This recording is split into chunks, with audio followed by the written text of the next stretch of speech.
Hi friends, स्वागत है आपका इस वीडियो में। इस वीडियो में हम बात करने वाले हैं रेलवे ग्रुप डी में लगने वाले कास्ट सर्टिफिकेट से संबंधित। फ्रेंड्स, जैसा कि आप सभी कैंडिडेट को मालूम होगा कि रेलवे ग्रुप डी का फॉर्म ऑनलाइन हो रहा है और ऐसे में कैंडिडेट जो हैं उनके बीच भी कन्फ्यूजन लगातार बना हुआ है।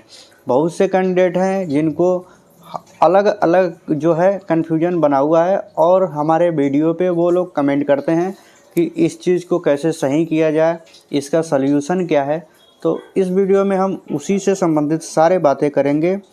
और फ्रेंड्स, जो कमेंट आए हुए हैं वीडियो के नीचे, उस कमेंट को एक एक करके हम लेंगे और उससे संबंधित बात करेंगे।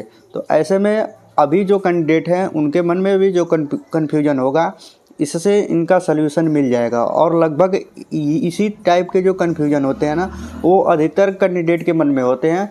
तो आप इस वीडियो को अच्छे से देखिए और आपका कन्फ्यूजन दूर हो जाएगा, क्योंकि अगर आपके मन में कन्फ्यूजन है तभी आप इस वीडियो को आप देख रहे हैं। ठीक है फ्रेंड्स, तो आप अच्छे से देखिए। ज़्यादा बड़ा वीडियो नहीं होगा, 15-16 मिनट 20 मिनट के अंदर ही रहेगा, इतना तो मान के चलिए। उतना तो टाइम आप अपने नौकरी के लिए निकाल सकते हैं, क्योंकि लोग जब रील वगैरह देखने के लिए बैठते हैं तो लगातार घंटों बीत जाते हैं, उस चीज़ पे ध्यान नहीं देते हैं। लेकिन जो नॉलेज वाले वीडियो हैं उसको लोग स्किप करके भगा के देखना चालू करते हैं, और शायद इसी वजह से उनको पूरा उसका जो नॉलेज होता है उस चीज़ का नहीं मिल पाता है। और इसी चीज़ को फ्रेंड्स अच्छे से देखना चाहिए, जबकि फ्रेंड्स जो कैंडिडेट हैं वो नहीं देखते हैं। आपको हम बता दें कि इस चीज़ का दुख जब होता है कि हम किसी चीज़ के कन्फ्यूजन से संबंधित वीडियो बनाए हैं। जैसा कि मान के चलिए हमने बताया है कि ओबीसी कैंडिडेट का जो कास्ट सर्टिफिकेट है वो कैसे बनेगा, सेंट्रल का SC ST का कैसे बनेगा, कौन सा अपलोड करना है, जारी दिनांक क्या डालना है। और फिर उसी वीडियो के नीचे कमेंट आएगा कि इसमें जो कास्ट सर्टिफिकेट लगेगा उसका हमें कौन सा अपलोड करना है, जारी दिनांक कौन सा डालना है। तो उस समय दुख होता है फ्रेंड्स कि जिस कैंडिडेट ने कमेंट किया है उसने उस वीडियो को नहीं देखा है। अगर वीडियो को देखा होता तो शायद ये कन्फ्यूजन नहीं होती और बार बार सभी चैनल पे जाने की ज़रूरत नहीं पड़ती। ठीक है फ्रेंड्स, हम जो जानकारी बताते हैं, जो अपने नॉलेज है, अनुभव है, उसके आधार पे, और जो भी हमारे साथी रेलवे में जॉब कर रहे हैं उनके सामने जो अपने डॉक्यूमेंट के लेकर दिक्कतें आई थी या जिनके साथ कोई भी दिक्कत नहीं आई थी, इस सब चीज़ों को लेके समझ के फिर हम वीडियो बनाते हैं और आपको बताते हैं। इसलिए इसको आपको अच्छे से देखना चाहिए कि बाद में आपको परेशानी ना हो। आदमी वीडियो देखता क्यों है, जानकारी लेता क्यों, कि बाद में कोई दिक्कत ना हो। ठीक है फ्रेंड्स, तो आप अगर चाहते हैं कि आपको अच्छे नॉलेज मिले तो इस वीडियो को पूरा शुरू से लेके लास्ट तक देखें, क्योंकि इसमें ही आपका कन्फ्यूजन ज़रूर होगा। आप देख सकते हैं इसमें हमने कमेंट बॉक्स में लिया है और साइड में आपको दिखेगा भी, यहाँ पे स्क्रीन पे हम लगा देंगे। जो भी कैंडिडेट हैं कमेंट किए हैं तो हो सकता है इससे रिलेटेड आपका कमेंट हो, शायद आप उस कमेंट को करने वाले हों और उसका हल आपको पहले ही मिल जाए तो कमेंट ना करना पड़े। ठीक है फ्रेंड्स, और आपसे रिक्वेस्ट है कि यदि आप हमारे चैनल पर नए हैं तो प्लीज़ चैनल को सब्सक्राइब करिए, वीडियो को ज़्यादा से ज़्यादा लोगों के साथ शेयर करिए। ठीक है फ्रेंड्स, और आप इस चैनल से जब जुड़ेंगे तो आपको हम पूरा ज्वाइनिंग तक का प्रोसेस बताते रहेंगे कि क्या कब कौन सी चीज़ों की ज़रूरत पड़ती है, कैसे कब क्या करना होता है। जैसे मान के चलिए अभी एग्ज़ाम आएगा, इसके बाद से रनिंग होगा, फिजिकल वगैरह जो भी चीज़ें होती हैं सबके बारे में आपको हम बताते रहेंगे। तो आपको इसके लिए यही चीज़ है कि आप इस चैनल पे बने रहिए शुरू से लेके लास्ट तक। ये नहीं कहते कि हर वीडियो को आप देखिए, आपके जो लगे कि हाँ ये वीडियो हमारे लिए सही है उसको देखिए, बाकी जो जिसके लिए रहेगा वो खुद देखेगा। लेकिन अगर आप इस पे बने रहते हैं ना तो फ्रेंड्स, हम ऐसा नहीं है कि बिना मतलब की वीडियो डालते हैं। हम आप देखते हैं कि उतना वीडियो भी अपलोड नहीं कर पाते, क्योंकि जब आदमी को ड्यूटी से टाइम मिलता है तो थोड़ा अपने भी पड़ता है, इसके बाद से वीडियो बनाते हैं और कमेंट वमेंट जो रहते हैं उसका हम रिप्लाई भी करते हैं। ज़्यादा कमेंट आने पे रिप्लाई शायद सबका नहीं हो पाता है, क्योंकि आप भी जानते हैं कि उतना टाइम नहीं मिल पाता है ज़्यादा। ठीक है फ्रेंड्स, सब चीज़ें करनी होती है। चलिए ज़्यादा समय न लेते हुए इसमें हम एक एक करके बात करेंगे। पहला जो कमेंट है कि स्टेट कास्ट सर्टिफिकेट में सर्टिफिकेट नंबर होता है, लेकिन सेंट्रल कास्ट सर्टिफिकेट में सर्टिफिकेट नंबर और वैलिडिटी डेट नहीं होता है। RRB फॉर्म फिल करते टाइम सर्टिफिकेट नंबर और वैलिडिटी डेट क्या दें, क्योंकि सेंट्रल कास्ट सर्टिफिकेट का सर्टिफिकेट नंबर नहीं होता है। ये भी बहुत से लोगों का कमेंट है और शायद इस चीज़ को आपको जान लेना चाहिए। देखिए फ्रेंड्स, जो सेंट्रल कास्ट सर्टिफिकेट है उसका सर्टिफिकेट नंबर होता है, लेकिन उस स्थिति में जब वो ऑनलाइन बनवाया गया है, उस पर जारी डेट भी रहेगा उस स्थिति में जब वो ऑनलाइन बनवाया है। लेकिन अगर आपने ऑफलाइन बनवाया है, कहने का मतलब स्टेट का बनवा के अगर सेंट्रल का बनवाया है, तो इस स्थिति में आपका सर्टिफिकेट नंबर नहीं रहेगा। वो स्टेट वाले का ही सर्टिफिकेट नंबर वो हाथ से पेन से लिख देते हैं, बाकी जारी दिनांक उनके ऊपर रहता है। या तो स्टेट वाले का लिखेंगे, नहीं तो अपने जिस दिन वो फाइनल सिग्नेचर मोहर करते हैं उस दिन का डेट डाल के मोहर करके साइन कर देंगे, तो वही उसका जारी दिनांक हो गया, इशू डेट हो गया। इस चीज़ से आपको कन्फ्यूजन नहीं होना चाहिए। देखिए, अगर आपके जारी दिनांक उस पर पड़ा हुआ है, कहने का मतलब जिस अथॉरिटी, मान लीजिए एसडीएम ने लास्ट टाइम आपका बनाया, कहने का मतलब ये है, लास्ट टाइम कहने का मतलब है कि बहुत से कैंडिडेट हैं वो बोलते हैं कि हमारे यहाँ जो ऑफलाइन सर्टिफिकेट नहीं बन रहा है, डीएम एसडीएम जो है एसडीएम नहीं बना रहे हैं। कारण यही है कि आप नीचे से उस चीज़ को नहीं फॉलो किए हैं। जैसे आपको एसडीएम डायरेक्ट नहीं जानते हैं कि आप किस गांव में रहते हैं, किस जाति के हैं, ये नहीं जानते हैं, तो वो कैसे जारी करेंगे? आपको वही जारी शुरू में करेंगे जो आपके गांव से जुड़े हुए हैं, यानी जो लेखपाल होता है वो आपके गांव से जुड़ा हुआ है। सबसे पहले आपको अपने स्टेट का सर्टिफिकेट लेके लेखपाल के पास ही जाना है, फॉर्मेट भर के, और स्टेट का सर्टिफिकेट लेके उसके पास जाना है। फिर वो वहाँ पे नीचे लिखेगा उस चीज़ को कि ये इस गांव के निवासी हैं और इस जाति के हैं, सब चीज़ लिखेगा। इनका जो स्टेट का सर्टिफिकेट नंबर है वो ये है। फिर आपको क्रम वाइज वो बताएगा कि आप यहाँ पे जाइए, उसके बाद यहाँ पे जाइए। उस चीज़ को जब फॉलो करेंगे तभी बन पाएगा, नहीं तो वो डायरेक्ट कोई नहीं बनाएगा। ठीक है फ्रेंड्स, डायरेक्ट तहसीलदार भी आपका नहीं जारी करेगा, इस चीज़ को ध्यान में रखिएगा। तो हमने आपको बता दिया है कि यदि आपका सेंट्रल का सर्टिफिकेट ऑनलाइन बना हुआ है तो उस पर सर्टिफिकेट नंबर रहेगा, लेकिन ऑफलाइन बना हुआ है तो नहीं रहेगा। उस स्थिति में आपका जो स्टेट का है उसी का नंबर उस पर रहेगा, और जारी दिनांक हो सकता है स्टेट वाले का उस पर रहे, नहीं तो जिस दिन वो साइन मोहर करेंगे वो रहेगा। तो यदि आपने सेंट्रल का बनवा लिया है तो आप पे स्टेट का ही नंबर उस पर है, तो कोई दिक्कत नहीं, स्टेट का नंबर डालिए, और जारी दिनांक अगर उस पर सेंट्रल वाले पे उस जिस दिन फाइनल मोहर सिग्नेचर हुआ उस दिन का पड़ा हुआ है तो वो डाल दीजिए, कोई दिक्कत नहीं। SC ST हैं तो अपलोड करना है तो उसी को फॉर्मेट वाले को ही अपलोड कर दीजिए। उम्मीद है इससे आपका कन्फ्यूजन ख़त्म हो जाएगा, क्योंकि ये भी कन्फ्यूजन बहुत से कैंडिडेट का है।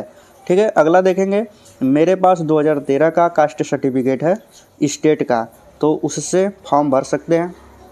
देखिए फ्रेंड्स, मेरा कहना यही है कि आपका 2013 का है तो आप इसको फॉर्म न भरें तो ही सही है, क्योंकि इन्होंने तो अपना वैसे कास्ट लिखा नहीं है, लेकिन नाम से लग रहा है कि ये OBC के कैंडिडेट होंगे। तो OBC अगर हैं तो शायद आपको नया बनवा लेना चाहिए, मेरा मानना यही है।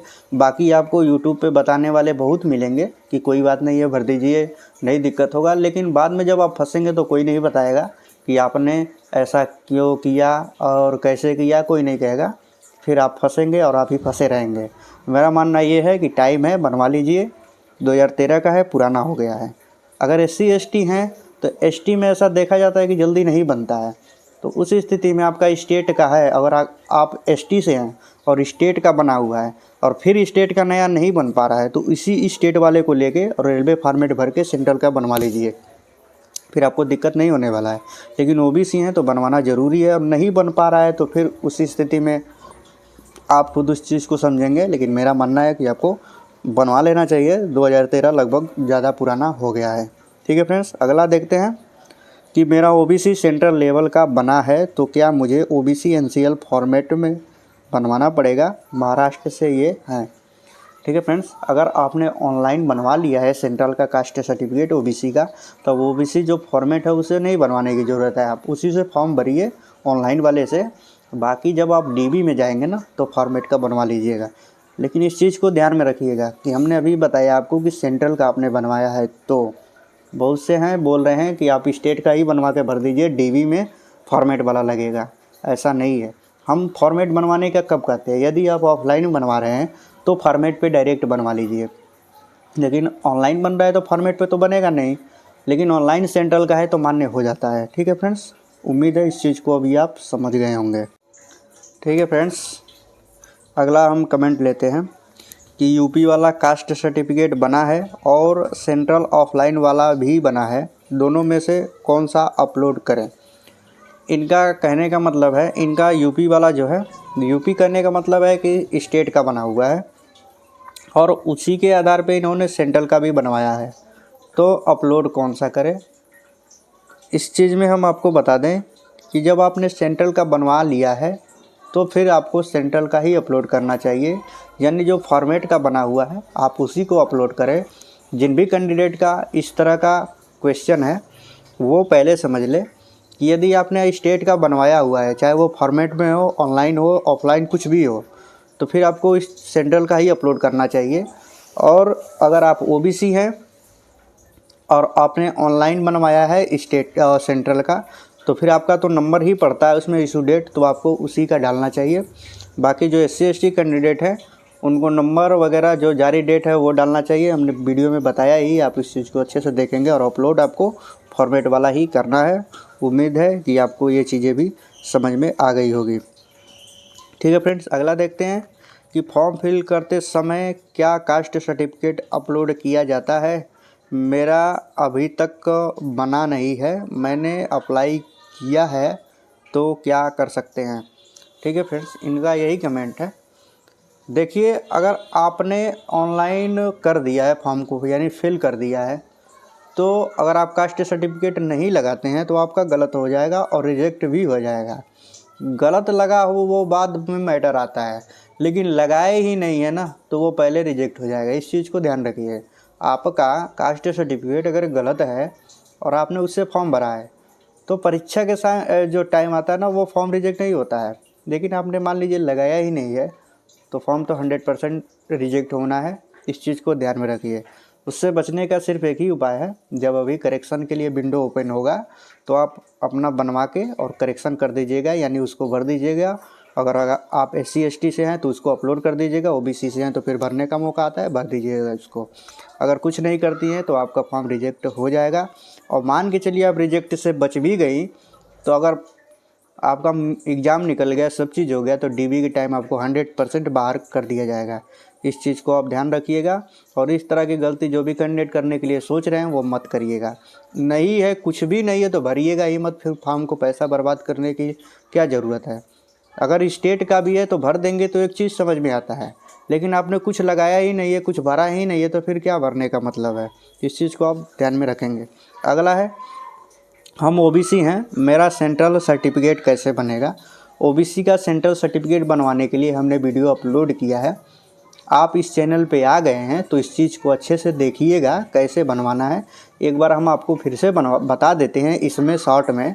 यदि आप यूपी से हैं और आपको सेंट्रल बनवाना है, OBC हैं, तो डायरेक्ट ऑनलाइन बन जाता है। और ऑनलाइन बनवाने के लिए आप ऑनलाइन करवा दीजिए CSC सेंटर से। वहाँ से ऑनलाइन करवाने के बाद अपने गांव के प्रधान से मिल लीजिए या डायरेक्ट लेखपाल से भी मिल सकते हैं। अब बोल दीजिए कि सर हमने कास्ट सर्टिफिकेट को ऑनलाइन करवाया है, ज़्यादा टाइम नहीं है, प्लीज़ इसको आगे बढ़ा दीजिए, तो वो कर देता है आपका और जल्दी बन के मिल जाता है। नहीं तो गांव के जो प्रधान होते हैं उससे भी मिलेंगे, उनसे भी कहेंगे कि थोड़ा हमारा ये चीज़ करवा दीजिए, तो वो करवा देंगे और जल्दी बन जाएगा।